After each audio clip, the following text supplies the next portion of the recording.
Hi friends, ఎలా ఉన్నారు? బాగున్నారా? నేను కూడా బాగున్నాను. చూడండి, పాలు హాఫ్ లీటర్ ప్యాకెట్ అనమాట.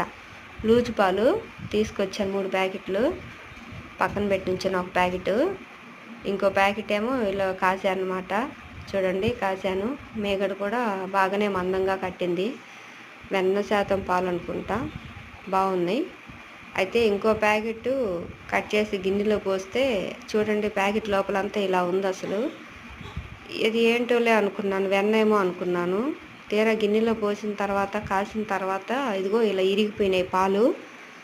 ఇరిగిపోవడం వల్ల ఇక ఏం చేసేది లేక నీళ్ళన్నీ వంచేసి ఇంకా జున్ను చేసుకుందాంలే అన్నట్టుగా నేను ఇలా దగ్గరకు వచ్చే వరకు కలబెడుతూ ఉన్నాను స్టవ్ మీద పాలు ఇలా కాసేటప్పుడు.